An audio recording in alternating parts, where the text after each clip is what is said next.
Before the internet, before fame and clout chasing, hip-hop was pure. It was about skills, showing and proving, not about selling records. We lived and breathed the culture, MCing, DJing, breaking, and writing. WUCI-FM radio on Friday nights, Binghamton hip-hop explosion was everything. And if your tape got played by Ricky T and Mel Dog, you earned your respect in the city. That's how Chop and I first learned of each other. Tony Tone from the BMW Posse and Frost E from the Decibel Rebels. We weren't friends yet, but we both had our names buzzing. We were in it for the love. Hip-hop explosion.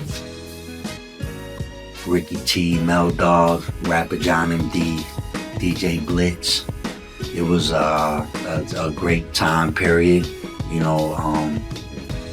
It was great to have your music played on the radio. During that time, it was unheard of.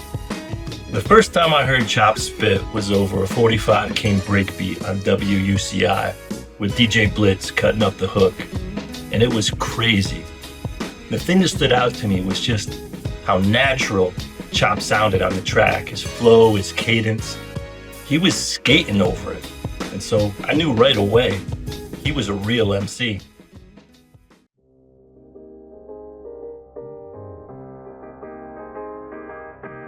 Rap is a competitive sport. We were both getting shine locally, and in a way, we were seen as rivals. One day, Chop heard that I was working with his DJ, Blitz, so he stepped to me while I was working at Carl's Drugs in Northside Binghamton, ready to fight. But I told him the truth. I wasn't trying to take his people. We ended up deciding to work together. That moment changed everything. To be honest, I don't even remember wanting to fight him, to be honest, but I was young and wild at that time too, as far as like trusting him and all that, took a little bit of time, but once I did start trusting him, I put all the trust I had in him pretty much when it came to music. So, it's still that way to this day. The 90s are now called hip-hop's golden age, but for us and a lot of other heads at the time, it was the beginning of the end. The industry started watering things down, bastardizing the music. And our personal lives were tough. Chop had been on his own since 15, and then I became estranged from my family at 18 and ended up on the streets in Binghamton. I was skinny, broke, and hungry. Chop taught me how to survive. Told me what to say when people stepped to me. Taught me how to boost to feed myself. I'm not proud of that, but I wouldn't have survived that time without it. And things got worse. One day, a friend's brother was killed by my roommate. I saw the body. I saw the raid. I saw the aftermath to the family. It broke me. And that's when I knew I had to get out.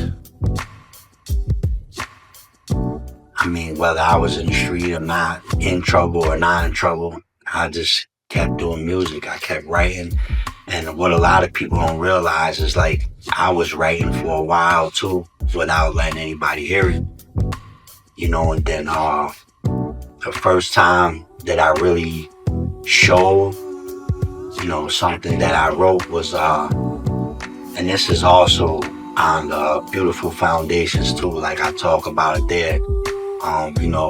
Reggie Hawkins was a very prominent basketball player in school at that time. So that's like one of the first, it was a rap about him that I wrote.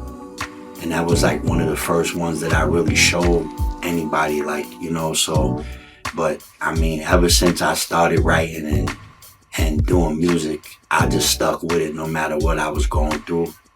It changed my priorities. I deeply believed that I deserved a better life, but I knew I had to make better decisions and work as hard as possible for as long as it took until I found peace and prosperity. I also learned that I need to be more cautious about who I brought into my circle because there were terrible consequences to being around the wrong people. Somewhere in that same time, we got our first so-called record deal. A small indie label said they wanted to sign us. So we scraped together enough money to get to their city, and we recorded a single. And that's when they told us we weren't signed and there was no budget. They expected us to perform the track live and hand over all the show revenue until they decided we'd earned a real deal. We didn't even have food. The label was tied to some shady activity. I remember being brought to the offices inside what looked like a private club for gangsters.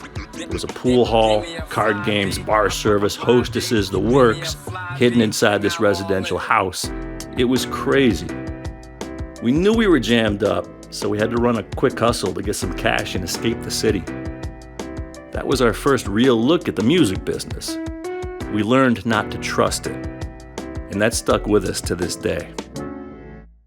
I mean, it's been a shady game ever since the beginning, you know. Just some of it just took years and years for it to come out. So a lot of it comes out these days, even from, you know, back from when hip hop started.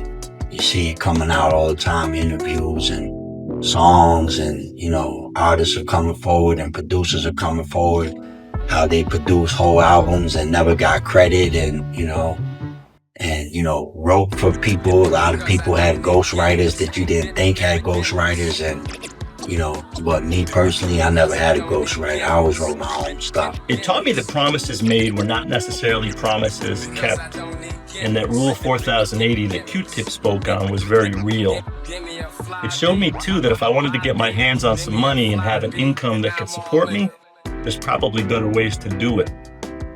So I saw hip-hop as a way of life and a mind state that I could take with me wherever I went, not limiting myself to the music industry and the exploitation that happened within it.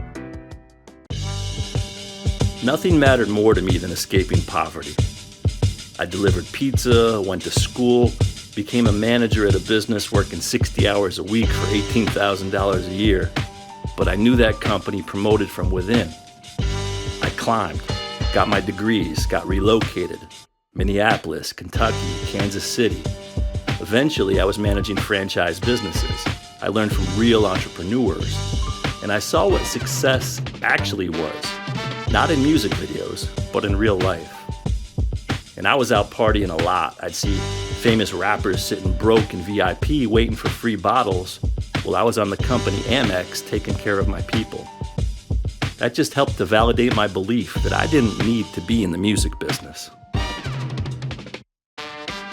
In every other business that I've been in, traits like honesty, integrity, and reliability are extremely important.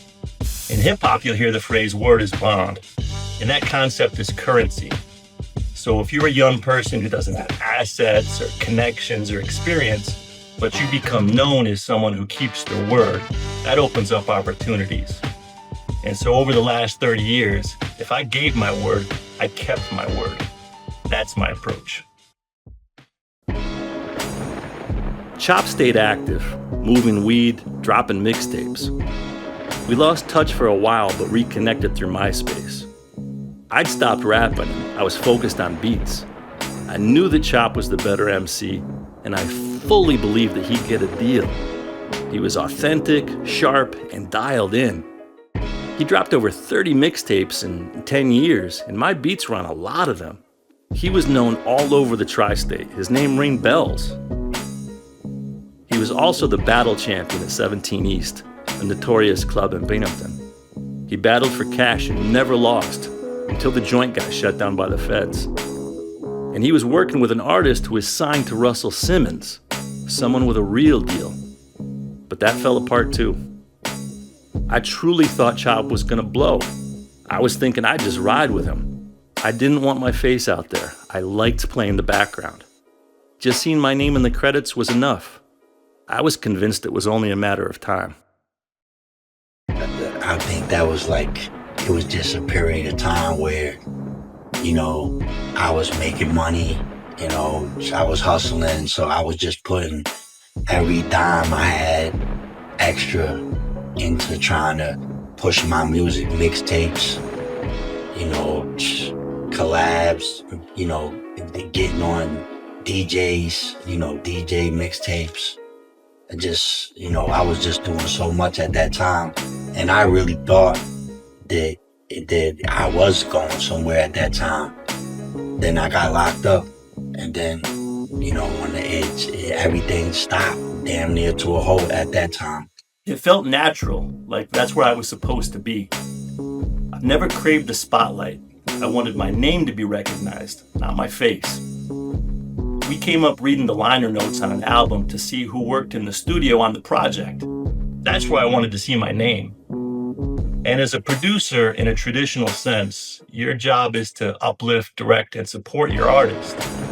I take a lot of pride in knowing that more people around the globe know how Chop is dope because of the work we've done together.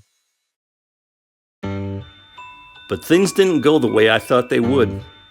Chop got locked up twice. I don't know all the details, but the second time, early 2010s, it hit different. He had 2 young sons. Being away from them changed something in him. He quit the streets, and he has a lot of regrets about the past that he talks about in our music. But his pen never got dull. He's only gotten better with time. And so now, it was my turn to take the lead. After the last time I got in trouble, I did a little bit of time, realized like who was friends and who was not friends, who was around just to be around, and just taking advantage of what was around me at the time. And people would free studio, anything. I just felt like people were using me at that time, a lot of people. And then, of course, the biggest thing though, I left everything alone because of my kids. I have 2 sons and they mean the world to me. They were small at that time, both of them, and when I just came home, was like, no more, man. I can't see them. I can't see not being in their life for my stupid decisions at the time.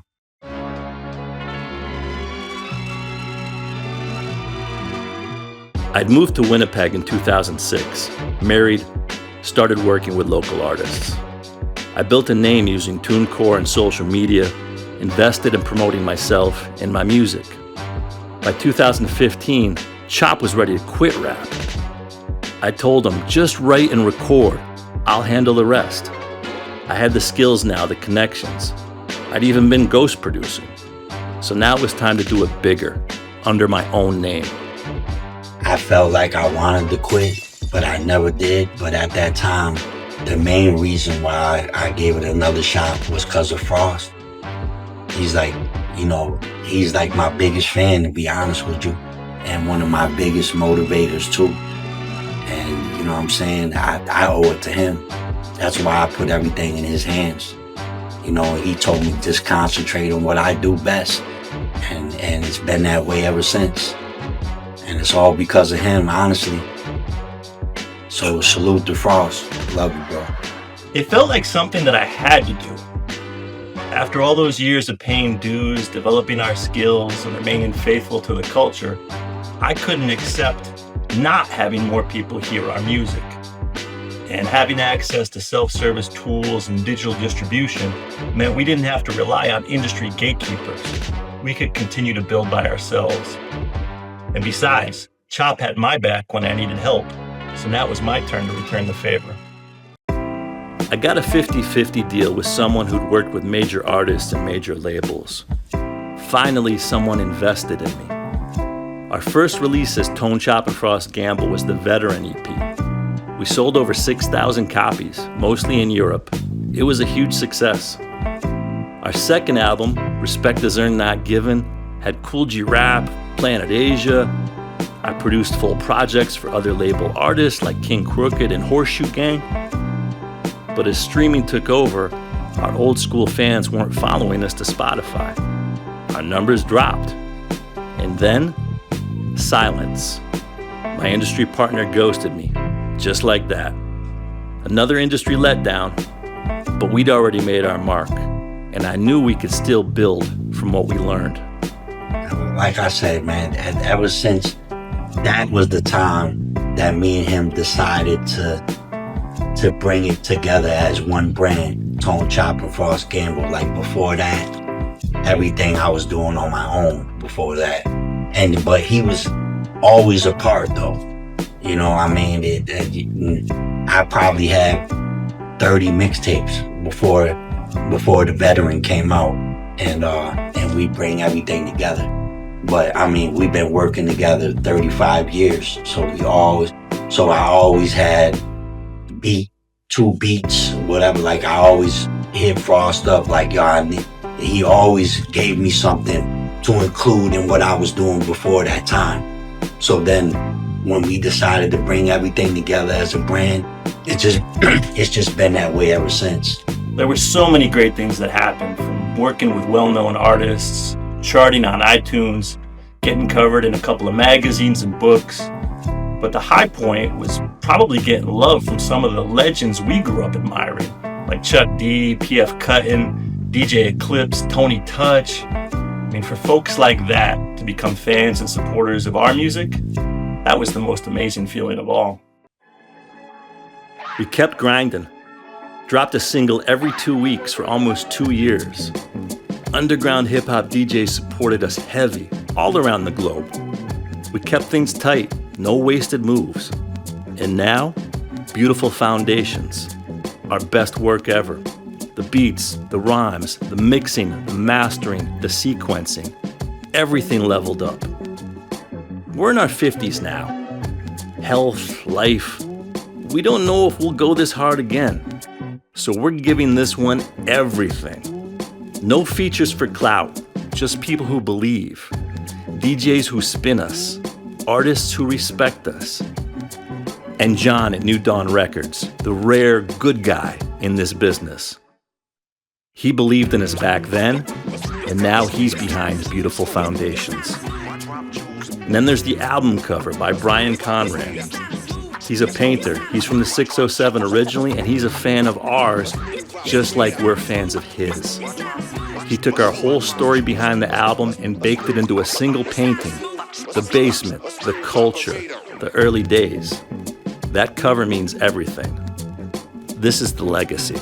There's not really a lot of rap features on here, like, verses from people, but the features that are on here, it brings the album more together, like hooks, and you know what I'm saying? Like, so I don't know, I feel like this time, cohesively, this project is the best thing that we did thus far, and could be the best that we ever do, and tomorrow's not promised, and I'm so glad this is finally coming out, even though it's very stressful, and there's a lot of things going on in my life that could have put a damper on it, but we're gonna move forward, and it's finally coming out. Beautiful Foundations, Tone Chop and Frost Gamble. And to be honest, they still can't fuck with us. Me and him is the dynamic duo, period. Nothing about Beautiful Foundations is transactional. Every feature is based on mutual friendship and being fans and supporters of each other. Take this video, for example. Big Drew behind the camera. You're part of our Beautiful Foundation. You've been with us since the beginning. So when you get to a point in life where you only work with people who you know, trust, and admire, you're in a great place. I wake up feeling grateful every day. Beautiful Foundations by Tone Chop and Frost Gamble. If you've ever rocked with us, this is the one to support. No industry machine, no clout chasing, just raw, authentic hip-hop from the heart. If you're a fan of the culture, this is it. Let us smell our flowers while we're still here. Peace.